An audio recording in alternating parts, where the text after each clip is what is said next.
जय श्री राम। नमस्कार। हमारे YouTube चैनल पुरातन कथाएं में आपका हार्दिक स्वागत है।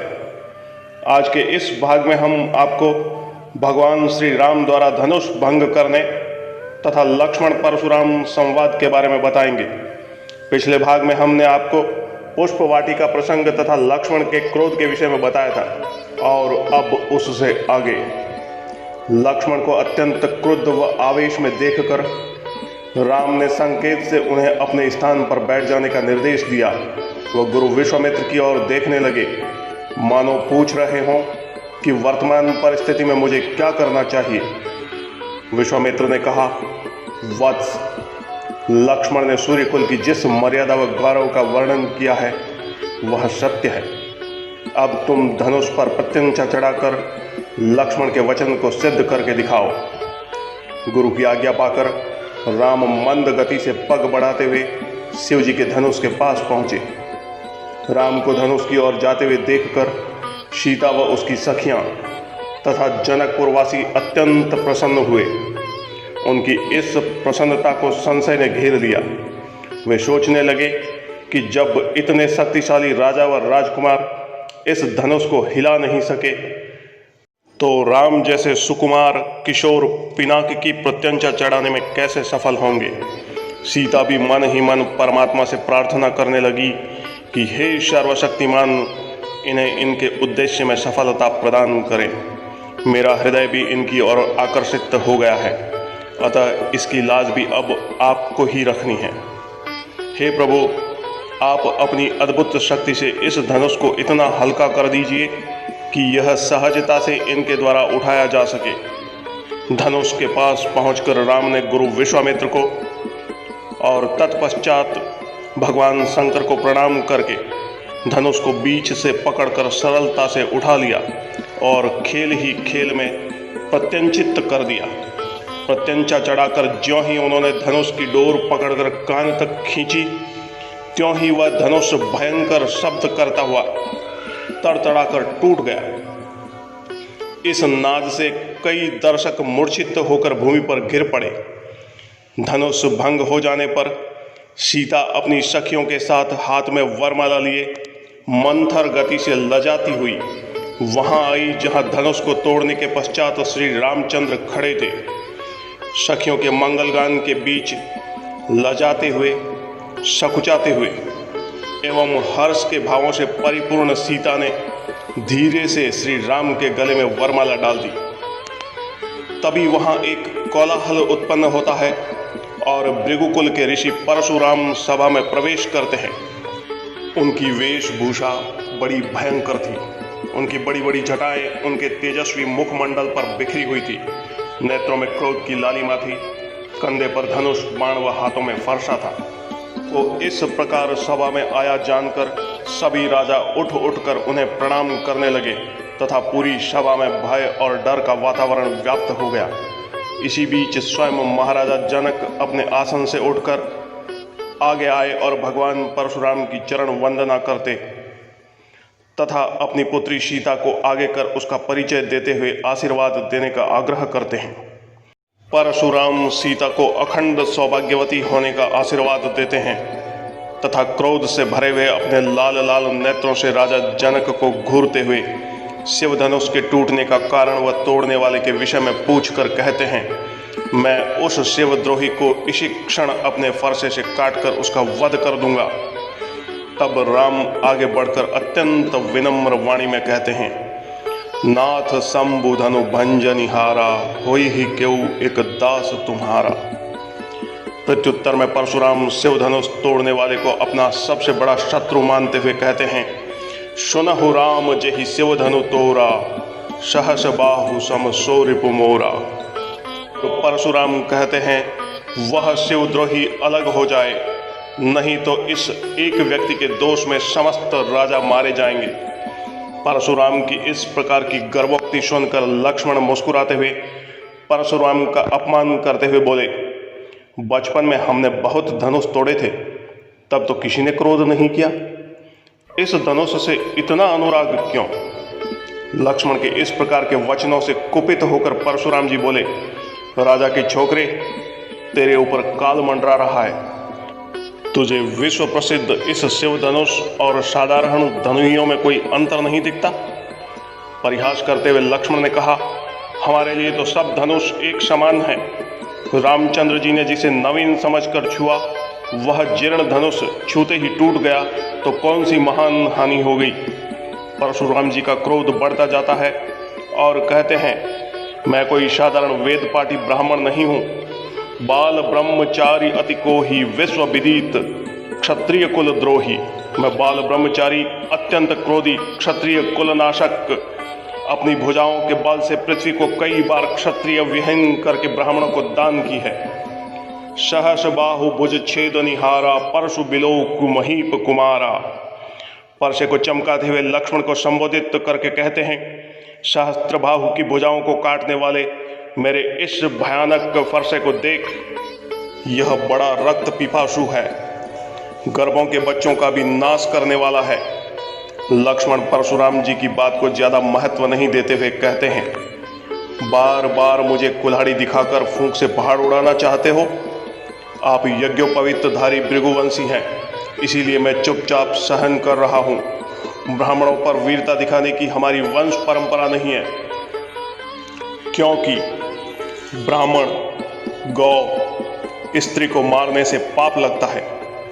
आप वाक युद्ध करने में प्रवीण हैं, धनुष बाण और फरसा तो व्यर्थ ही धारण किया हुआ है। तब परशुराम जी विश्वामित्र से संबोधित होकर कहते हैं, हे कौशिक नंदन, यह उदंड बालक सूर्यवंश रूपी पूर्णचंद्र का कलंक है। यह अवश्य मरणहार है, मुझे कोई दोष मत देना। इसकी प्राण रक्षा चाहते हो तो इसे हमारे प्रताप, बल और क्रोध के बारे में बताओ। लक्ष्मण फिर प्रत्युत्तर में कहते हैं, हे मुनि, आप स्वयं ही अपनी प्रशंसा करते नहीं थकते, किसी और की क्या आवश्यकता है। सूरवीर तो अपना पराक्रम रणभूमि में दिखाते हैं, इस प्रकार अपने प्रताप की डींगे मारना तो कायरों का काम है। परशुराम अत्यधिक क्रोधित होकर बोलते हैं, अब कोई मुझे दोष मत देना, यह कटुभाषी बालक मरने योग्य ही है। इस बार विश्वामित्र बीच में बोलते हैं, हे मुनि श्रेष्ठ, बालकों के दोष और गुण को साधु लोग ध्यान नहीं देते हैं। परशुराम विश्वामित्र को कहते हैं, मैं अत्यंत क्रोधी व दया रहित और ये बालक मुझे उत्तर दे रहा है। हे विश्वामित्र, केवल तुम्हारे प्रेम के कारण, नहीं तो क्षण भर में मैं अपने इस तेज धार फरसों से काटकर गुरु ऋण से उऋण हो जाता। अब यहाँ विचार करने योग्य बात यह है कि परशुराम जी ने गुरु ऋण से उऋण होने का विषय क्यों निकाला। तो आपको एक बात बताना आवश्यक समझता हूँ कि भगवान परशुराम के गुरु आशुतोष शंकर हैं और यहाँ पे शिव धनुष का भंग हुआ है, इसलिए राम जिन्होंने शिव धनुष का भंग किया है तथा राम के छोटे भाई लक्ष्मण जो परशुराम को क्रोधित कर रहे हैं, इसीलिए परशुराम जी राम तथा लक्ष्मण का वध करके अपने गुरु भगवान शंकर के ऋण से उऋण होने की बात करते हैं। विश्वामित्र जो दोनों पक्षों की शक्ति से परिचित थे, मुस्कुराते हुए मन ही मन विचार करते हैं। लगता है मुनिवर को सब कुछ इतना सहज लग रहा है जैसे मिश्री की डली है, मुंह में रखते ही गल जाएगी। अब भी मुनि नासमझ बने हुए हैं और इनके प्रभाव को जानते नहीं हैं। तब लक्ष्मण ने कहा, आपके प्रताप से कौन अपरिचित है? माता पिता के ऋण से उऋण हो ही चुके हो आप, और अब गुरु का ऋण रहा वह हमारे मत्थे उतार रहे हो। लक्ष्मण के अपमानजनक वचन सुनकर परशुराम ने प्रहार करने की मुद्रा में अपना फरसा उठाया। मुनि परशुराम की यह मुद्रा देखकर सारी सभा में सन्नाटा छा गया। सभी राजा भयभीत हो कांपने लगे। तब लक्ष्मण बोले, हे भृगुश्रेष्ठ, आप मुझे फरसा दिखाकर डरा रहे हो। आपको आज तक रणधीर बलवान मिले ही नहीं है। मैं तो ब्राह्मण समझकर अब तक। और इतना कहते हुए लक्ष्मण का हाथ अपने तरकश में रखे बाण की तरफ जाता है। तभी राम लक्ष्मण को इशारे से रोकते हुए लक्ष्मण तथा परशुराम के बीच में आ जाते हैं। राम दोनों की शक्ति से परिचित हैं। जब देखा कि दोनों का क्रोध चरम पर है तथा बात बिगड़ने वाली है तभी हस्तक्षेप को आगे आए और बोले, हे नाथ, इस दूध मुहे बालक पर क्रोध न कीजिए। यदि यह प्रभु अर्थात आपका प्रभाव जानता तो ऐसा नहीं कहता। राम महर्षि परशुराम की स्तुतिपूर्ण वचनों के साथ प्रशंसा करके उनको शांत करते हैं। राम के शांत और प्रशंसा सूचक शब्द सुनकर शांत होते हुए परशुराम को देखकर लक्ष्मण हंस दिए, जिससे परशुराम के क्रोध में फिर से उबाल आ गया और राम से बोले, राम तोर भ्राता बड़ पापी। हे राम, तेरा भाई बड़ा पापी है। मनु मलिन तनु सुंदर कैसे, विषरस भरा कनक घटु जैसे। यह सुंदर शरीर व मैले मन वाला जैसे सोने के घड़े में विष भरा हो। परशुराम के वचन सुनकर लक्ष्मण कुछ बोलना चाह रहे थे, पर राम की भावभंगिमा देखकर शांत रह गए। तब राम करबद्ध हो बोले, हे स्वामी, क्रोध, कृपा, वध जो करना है मुझ पर कीजिए। परशुराम बोले, हे राम, क्रोध कैसे न करूं? अब भी तेरा भाई वक्र दृष्टि से ताड़ रहा है मुझे। इस पर परशु का प्रहार न करूं तो मेरा क्रोध करना ही व्यर्थ है। गौर शरीर श्याम मन माही, कालकूट मुख पय मुख नाही। शरीर से गोरा पर मन से काला, यह दूध मुख नहीं विषमुख है। यह तुम्हारी तरह नहीं है। लक्ष्मण फिर बीच में बोल देते हैं और कहते हैं, हे मुनिराज, क्रोध पाप का मूल है, जिसके वश में होकर मनुष्य अनुचित कर्म कर बैठता है और सबका अहित करता है। लक्ष्मण परशुराम को भड़काना बंद नहीं करते हैं और व्यंग्यात्मक भाषा का प्रयोग करते हुए कहते हैं, खड़े खड़े पैर दुखने लग गए होंगे, बैठ जाइए मुनिवर।